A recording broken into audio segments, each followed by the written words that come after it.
안녕하세요. 사도행전 2024 정갑신 목사입니다. 오늘은 사도행전 5장 1절 2절 말씀을 함께 잠시 묵상하도록 하겠습니다. 본문을 함께 읽겠습니다. 아나니아라 하는 사람이 그의 아내 삽비라와 더불어 소유를 팔아 그 값에서 얼마를 감춤해 그 아내도 알더라. 얼마만 가져다가 사도들의 발 앞에 두니. 교회가 탄생했습니다. 그리고 그 교회의 일원이 되려고 했던 사람이 죽었습니다. 교회의 순전하고 행복한 헌신의 대열에 참여하는 과정에서 죽은 거였습니다. 물론 아나니아는 진실로 교회의 일원이 되려고 했다기보다는 어떻게 보면 더욱더 자기 자신이 되려고 했을 겁니다. 평생 인정받으려는 열망에 사로잡혔던 그가 한꺼번에 많은 사람들의 박수와 칭찬을 얻어낼 만한 기회를 포착했던 거라고 할 수 있겠죠.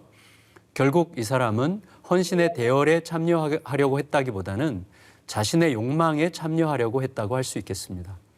아나니아는 왜 하나님을 속였을까? 이것에 대해서 좀 생각해 보면 좋겠습니다. 오늘 본문이 그의 구원 여부에 관심을 가지라고 기록된 이야기라기보다는 교회의 탄생과 교회의 순결에 집중하고 있다는 걸 생각하는 게 좋겠습니다. 그에 따라서 일단 아나니아의 죽음에 대해서 우리는 교회의 탄생이라는 중대한 시기에 교회의 순결을 지키시려는 하나님의 거룩, 이 하나님의 거룩의 즉각적인 대응이었다고 좀 생각하면 어떨까 싶습니다. 다만 아나니아가 왜 교회의 가장 가까이에서 심지어 교회 안에서 그렇게 행동했던 걸까를 좀 들여다보면 좋을 것 같습니다.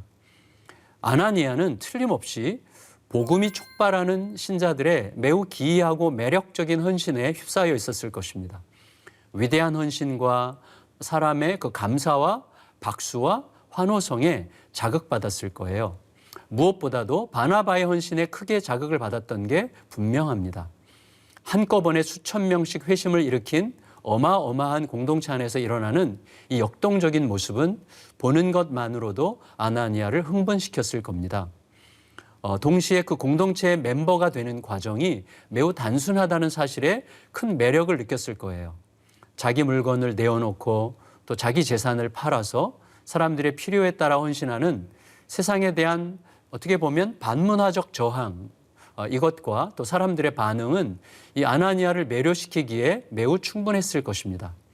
하지만 문제는 이 사람이 그 의미보다는 현상에만 몰두했다는 거죠. 우리가 능히 짐작할 수 있듯이요. 자신의 행동이 인정과 칭찬을 추구하며 살아왔던 삶의 방식이나 추구에 정면으로 거스르는 행동이라는 것을 생각할 겨를이 조금도 없었던 거라고 할 수가 있겠습니다. 만일에 아나니아를 건드렸던 이 자극이 자신과 지극히 이기적인 현실에 대하여 근본적으로 돌아보면서 자신에게 실망하게 하는 자극이었다면 어땠을까? 이런 생각을 좀 해보게 됩니다. 말하자면 인생의 본질을 향하는 그의 영혼의 갈망, 이런 것을 건드리는 자극이었더라면 어땠을까? 이런 아쉬움이 있습니다. 만일에 그랬다면 이 사람은 아마도 가장 깊고 바람직한 질문으로 향했을 거예요. 예수의 사건은 무엇인지, 복음은 무엇이길래 이 사람들은 이렇게 놀랍게 변화되고 나는 이토록 흔들리면서도 기분이 좋아지는 걸까? 왜 나는 아무런 대가를 바라지 않으면서도 어느 누구라도 섬기고 싶어지는 걸까? 이런 식의 질문이 아마 가능해지지 않았을까? 이렇게 생각할 수 있겠습니다. 하지만 아나니아에게는 자신과 현실에 대한 그런 실망이나 또 진리를 따라서 행동하려고 하는 갈망이 없었습니다. 아나니아를 자극시킨 매력은 다만 그가 그간에 살아왔던 삶의 방식을 더 세련되게 표현하고 또 그가 살아왔던 삶의 추구를 좀 더 의미 있게 가꾸어 줄 가능성을 발견하게 한 것뿐이었습니다. 그런 발견은 이미 아나니아 안에 가득했던 자기 존재를 증명하려는 욕구, 곧 인정 욕구를 향해서 이전보다 더 강렬한 방식으로 말을 걸어왔을 것입니다.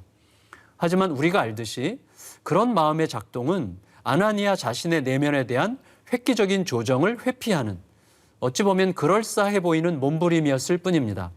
오랫동안 유지해왔던 가면, 그리고 은밀한 습관을 더 강화시키는 시도에 불과했던 거죠. 동시에 그는 현실적인 안전을 확보하려는 욕구도 포기할 수가 없었어요. 그래서 밥 한 돈의 일부를 감추었습니다. 그래서 결과적으로는 자기 존재를 증명하려는 인정 욕구와 존재를 유지시키려는 안전 욕구가 엉성하게 서로 손을 잡은 채 가면을 쓰는 이 매우 애매하고 누추한 현상을 연출했던 것입니다. 사랑하는 성도님들, 이 아나니아의 이 마음이 사실은 우리의 마음에서 그렇게 먼 마음이라고 하기는 어려울 것 같습니다. 사실 우리의 마음속에 늘 들락날락거리는 그런 마음일 거라고 생각할 수가 있겠습니다. 그래서 아나니아를 생각할 때 우리 자신을 깊이 들여다보는 시간을 우리가 갖지 못한다면 우리는 이 본문을 우리에게 허락하신 하나님의 뜻을 충분히 누리지 못할 가능성이 있을 것입니다. 오늘 우리는 내 자신을 깊이 들여다보면서 내 마음에는 정말 하나님에 대한 사랑이 내 마음을 움직이고 있는지, 아니면 하나님에 대한 사랑을 약간 가장한 어떤 우상이 내 마음속에 또아리를 틀고 있는 것은 아닌지를 좀 질문하고 생각해보는 그런 시간을 가지면 어떨까, 이렇게 생각해 봅니다. 우리 함께 기도할까요? 하나님, 제 자신을 들여다볼 때 종종 또 자주 하나님을 사랑하는 것 같지만 어떻게 보면 하나님을 사용하고 있는 내 자신을 발견할 때가 많이 있습니다. 하나님, 그리하여 아나니아의 이야기가 남의 이야기가 아닌 것을 정말 마음 깊이 인정합니다. 주님, 부디 내 마음을 깊이 살펴 나는 지금 무엇에 의해서 이끌림을 받고 있는지, 내가 정말로 갈망하고 있는 것은 무엇인지를 잘 묻고 다시금 순전히 주님을 따라가는 복된 하루로 회복될 수 있도록 은혜 베풀어 주시옵소서. 예수님의 이름으로 간절히 기도드립니다. 아멘.